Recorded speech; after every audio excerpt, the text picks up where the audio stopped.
things are subtle, right? Things are subtle, covert.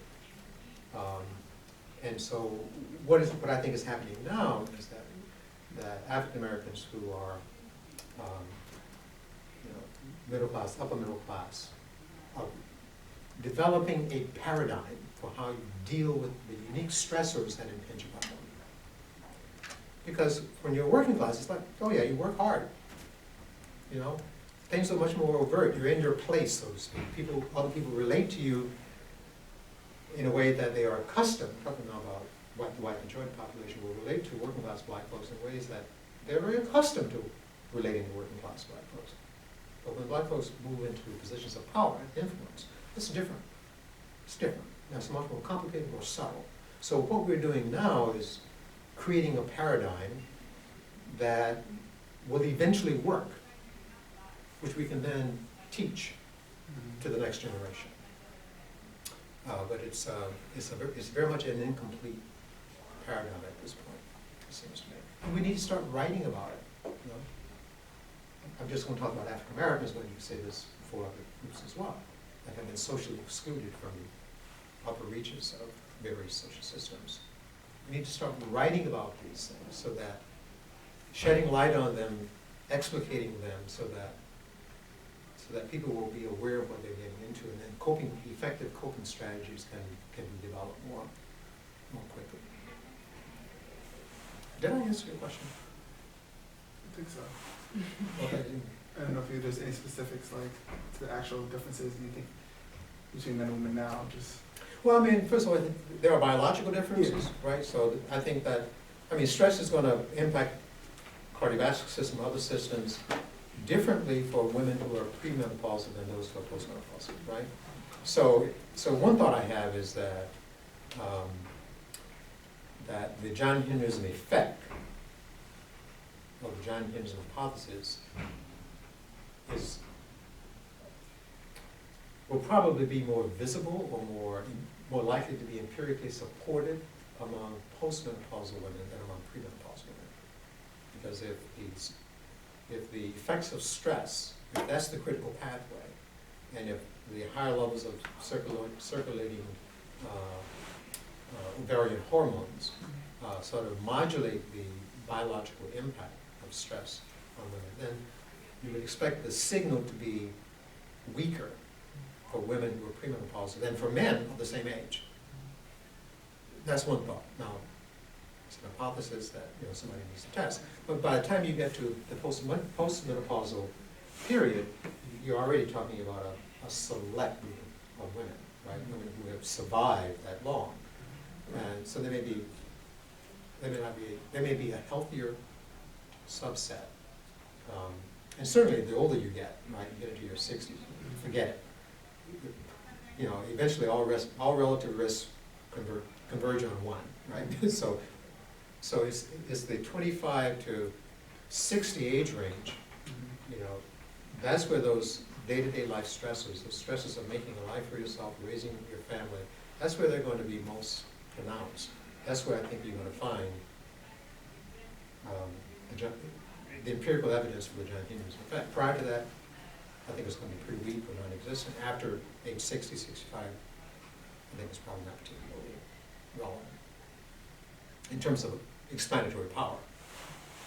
Now that's important because that's also the age range where you see the largest social class effects and the largest racial effects. So if you have some ideas that would help you to understand the acceleration of cardiovascular disease risk, or even poor reproductive outcomes, which I think is another system that can be impacted by these processes that I'm talking about. So if you're focusing on the age range where those stressors act in the most pronounced way, you can explain what's going on. That's a pretty good contribution. Even though it might not tell you much about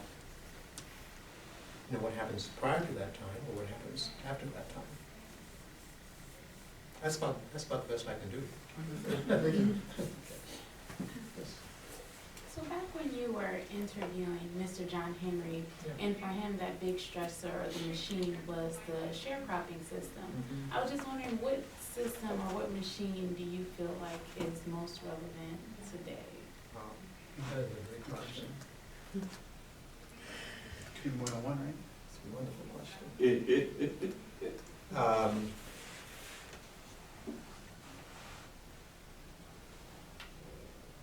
Technology is one. Which is interesting, you know, it's the same story. Technologically induced unemployment, or the threat of technologically induced unemployment. That was what was going on in the legend.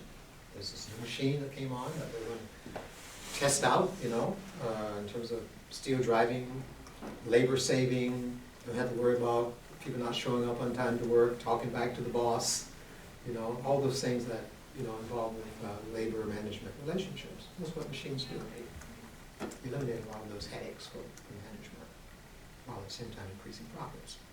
Who's at greatest risk of being displaced when you get these kinds of technological advances? The least skilled, least educated workers. African Americans have been overrepresented in that category. Now, more and more people are being represented in that category, right? So it's moving up the education ladder. So now you have to be college graduate, maybe even have an advanced degree to feel like you're kind of halfway economically secure. So I think that the legend and the John Henderson idea has relevance, you know, to an increasing spectrum of the, you know, of the economic stratification system. But because African Americans are still sort of overrepresented at the bottom, I think that that's where the heightened vulnerability comes. So just look at the unemployment statistics. Look at who suffered the most when the Great Recession came, right? So if I had to pick one thing, I would say, you know, really the ongoing threat of technologically induced unemployment, jobs. And the ability to pay for a good education, the ability to get a good education, even, you know, because it's a function of where you live, your child. So, you know, qualitative education that you receive is going to be a function of where you live. So obviously, you have to take into account residential segregation. But if you can beat that system, you know, now you need to get into a college where you can get a good education at that level, and then there's like the jobs, right? Good jobs and opportunities for advancement, and fighting sexism and racism and that kind of thing. I mean, so there's no shortage of challenges. But if I had to just pick one, I'd say, you know, the threat of technologically induced unemployment, forces of globalization, huge. I could go down the list, but certainly globalization is a major, major stressor now for a lot of people. May I also suggest a possible also is the financial corporations in America. Because remember in the book, I had John Henry in my little library when I was about 4 or 5 years old, so I remember this book. I can still see the color pictures, you know, because it's one of the few books that had a black guy in it. But anyway, so the decision to create that race was made by the railroad management. Right. They put him in a situation where he had to compete against this machine. And today, financial corporations are doing the same thing. Students who want to go to college end up with debt, and then they start working and they have the stress of trying to live a life and paying off the debt. Or, you know, the whole idea of corporations have created situations where consumers work for the corporations now rather than the other way around. Yeah. You go into the store, you do all of the work that a salesperson used to do, and end up, you know, even putting the money in their little machines for them. It's absolutely amazing. So, you know, that is one thing. And what gets me sometimes also is that they always seem to be one step ahead of us, you know, figuring out another way how to get us to work for them, and then creating more stress in our environment. But anyway, I just No, I think I think that's right. Yeah. You know, the profits have increasingly gone to the top 1% of the top 0.01%. Yeah, right. And the more technology that we can introduce into the system, labor saving, as I said earlier, it, creates greater profits for them, which they are not willing to share, with workers. And so you get this increasing gap. How that's going to play out in terms of health disparities, well, we don't know yet, but we ought to be getting ready to try to study that, to really document the impact, to document the body count that's going to result from these increasing income and educational disparities. You talked about, the income piece, growing educational disparities. In fact, right now, the disparity in educational achievement, we can call it SAT scores, that disparity is greater than the black-white disparity. The disparity between rich and poor in terms of educational outcomes, educational achievement, greater than the black-white disparity. Would that be partly because of integration to some No. extent? Or opportunities for African Americans? Because No. I, No, because whites, because poor whites, plus whites also fall further and further behind. right, but I think maybe before, when there was a closer alignment of African American exclusion and lower SES exclusion, then there was more confounding, if you would, between the two. And now that there's somewhat more socioeconomic diversity among African Americans, Yeah. and they have some opportunities, Yeah. then then the effect of economic is caught up in that now. Well, yeah, but of course, as I was trying to say, earlier in my comments, to be middle-class black or upper-class black is not the same thing as to be upper-class white or upper-middle-class white or upper-class white. You might have the same sort of numerical value in terms of educational attainment, but it just means something different. Mm-hmm. And, the rush to judgment that a lot of epidemiologists and some others have made, oh yeah, right, well, it must be genetic, because we still see some racial differences, even though we're looking at college graduates, so people who are making $100,000, we still see a racial, well, it's not the same thing. Oh, I was just gonna say along those lines, do you know if anybody has looked into, I guess, coping mechanisms in middle and upper class black women and their birth outcomes? Because these women also, they tend to go into preterm labor more often than their white counterparts. Yeah. They tend to have low birth weight babies, Yeah. even though they're highly educated and they have high incomes. Yeah. And so I'm wondering if there's been any sort of look into John Henryism or any other stress coping mechanism and why they're having these birth outcomes. Well, I imagine that you all have seen what's it called, this video, Oh, what is it? Natural causes? Natural causes. Mm, yeah. Yeah. Yeah, so there's Unnatural causes, sorry. unnatural Yeah. causes. Yeah, unnatural causes, yeah. So there's an episode that deals with Right. exactly Right. this issue. So if you haven't, I'm sure that, Rick and Oh, Bill yeah. can make that available to you. No, so they haven't worked with John Henryism. I'm not aware of any studies, but I've gotten a little bit of pushback from some women, not much. They're forgiving in this regard. But, well, John Henryism, that has such a strong sort of masculine. It's like maybe we should be whatever this thing is. Maybe we should call it the Sojourner Truth Syndrome. And Leith, Mullins. Leith Mullins Mm, has written about the Sojourner Truth Syndrome. right. And,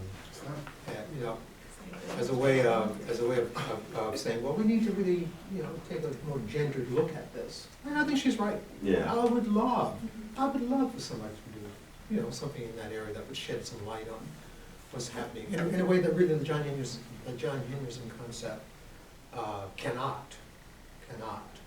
So keep in mind where I said I went to get the questions. I went to the work songs. I went to the legend itself. That's highly gendered.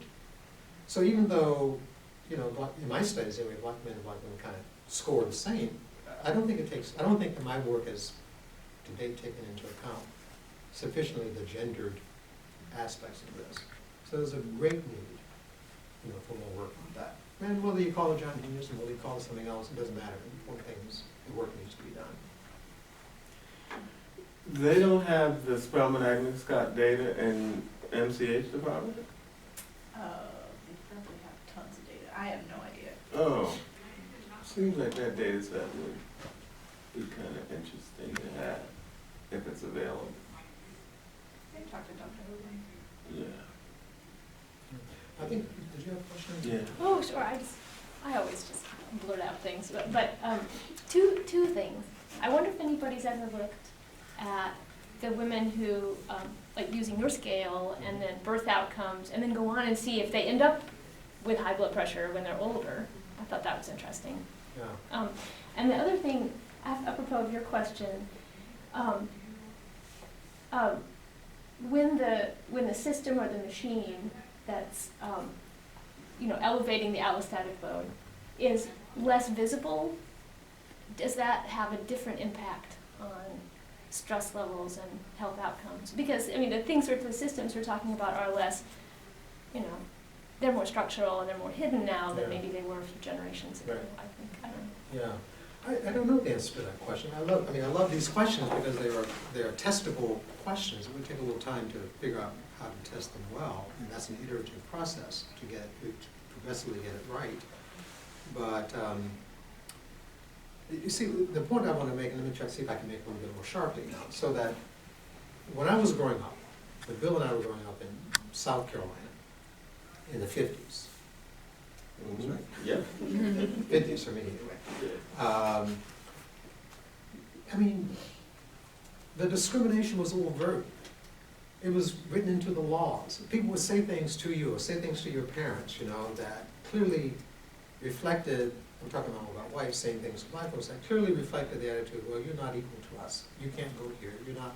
So it was all very clear. Well, guess what? Black folks, like every other group of people, which is why Bill's point about the ethnicity is so important, the culture responds to that. The culture provides an answer to those kinds of pressures. So that generations of working class, maybe to some degree middle class black folks, in the segregated South, knew what to tell each other, knew what to tell their children in terms of how you read that situation and how you're supposed to respond.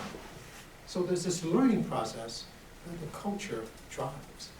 So now in the conditions, and Vic will love this, in the conditions of rapid socio-cultural change, which was John Castle's thing, right? Those old paradigms break down.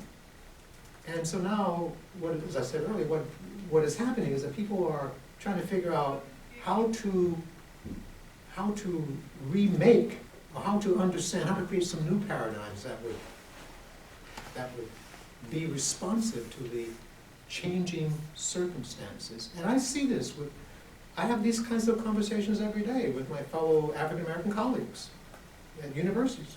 These are the kinds of conversations I have. Oh, did that happen to you? Really? So we're trying to figure it out and codify it, provide language for it, so we can then teach each other, help each other, right? Which is hard to do when you're the only one or you're one of few, and you're so dispersed, around a corporation or university environment. It's hard to have those kinds of conversations that then accelerate the development of a new cultural paradigm. Which is why organizations of the type that Bill has been involved in founding is so important, because it brings people into conversations with each other. So you compare notes, and then you develop solutions or approaches that at least mitigate some of the stress. I don't know if I've answered your question, but do I think that it's less stressful or more stressful? I think in some ways it's a more insidious process. I think in ways it's really more insidious because it's like, so often the response you get is, oh, really? That's how you interpreted that? Oh, I didn't mean that. That's not what that meant. So it's like your perception of reality is not being validated. It's not being acknowledged as something real. That's very stressful. Sherman. And one of the things that's so disturbing for me at CDC is that some of us go to CDC and become so-called successful and so. But the people, the young people who are the most sensitive maybe, they come to CDC, especially as EIS officers, and they want to be successful, and they are dismissed in some way. But instead of fighting and saying to your branch chief, you're the one that you don't know what you're talking about, they say, it must be me. Yeah. That was the one thing that so bothered me about the CDC environment, is there were so many young black people, so gifted, so wanting to be successful, but instead, when they were dismissed, they were so somehow blaming themselves for the dismissal rather than blaming this machine Yeah. for the dismissal. So anyway, Yeah.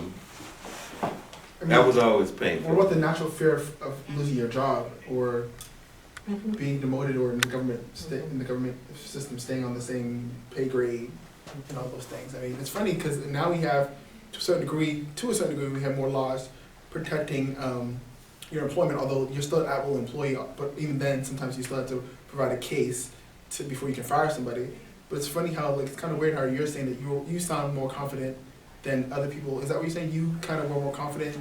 You know, many my- people in your area Yeah, were my more confident? situation was very different, Mhm. you know, but my experience has been that if you stand up, what you end up doing is getting promoted, That's right. That is true. you know? But if the person who wants to promote you doesn't like you, or they literally dismiss you, Then somebody else promotes you. is I it mean, a problem? I'm just telling you what my experience has been, and I think that that's generally true. I know it's not true for people who I have seen, you know, in that situation. I know it's not true for them. I can only tell you that from my experience, people who stand up, the result is that they end up being able to survive the system better than people who don't. You can't survive if you're not.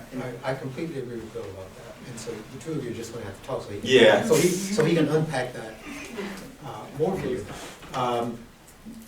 My situation was a little bit different than Bill's. I mean, because I've been in academia all my adult life. Bill was in academia in CDC, a government organization, where the rewards and punishment system, you know, is a little bit different. But no one succeeds in public health, and I'm going to say, maybe I should say epidemiology, since that's what my experience has been. No one succeeds without being a part of a very productive social network. True. You're just not going to make it. I don't care how smart you are, how hard you work. If you're not a part of a network that gets things done, where people look out for each other, where you take turns in terms of pulling the wagon up the hill, you know, okay, you're going to take the lead on this particular article, set of articles, and I'm going to be your support.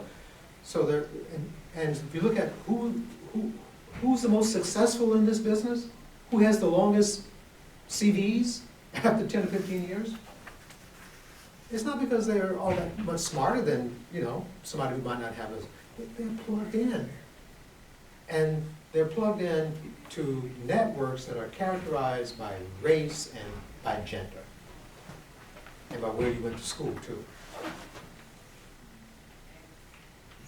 And that's where success comes from, all right? So how is it that I've had a pretty successful career? Because I was plugged in. Came to Chapel Hill, people plugged me in. Plugged me in. And I started publishing. When I started publishing the John Henry Story, people said, oh, that's really interesting stuff. They gave me support. Imagine if I were in an environment where I wanted to do that kind of work and people were saying, that's crazy, that's a crazy idea. Or who didn't say, well, that's interesting. See, but people didn't see that here. And so I've been kind of lucky in that in most of the places, I'd say really without exception, all of the places I've gone, I've managed to be plugged in. And it's there's not, no contradiction between that and what I said. no, and I don't think that was smarter than anybody else. I just got plugged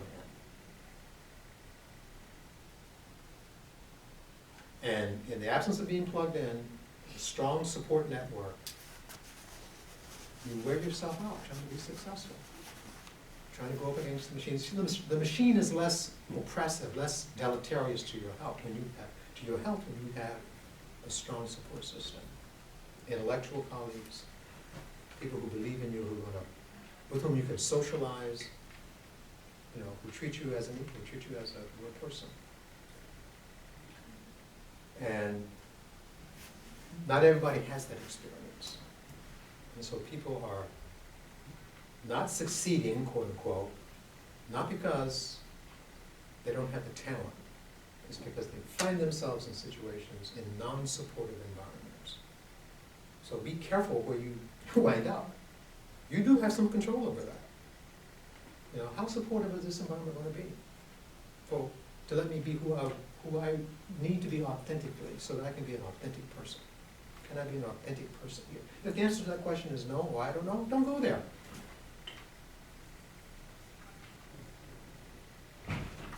And I have moved in my career in the pursuit. When I have moved, it's always been because I'm thinking, okay, I've grown about as much as I can grow here. I've done pretty much what I can do here. Or I'm feeling that, oh, this is not as inviting a place for me as it used to be. Then I'm going to start looking to find a place that is more inviting, to protect myself so I can continue to grow and continue to be authentic. I'm noticing that the clock is now at the time, and we will have to, but let's thank Sherman James for a terrific class. And I add my personal thanks to that. I'm so grateful to you for coming. Well, thanks for the invitation.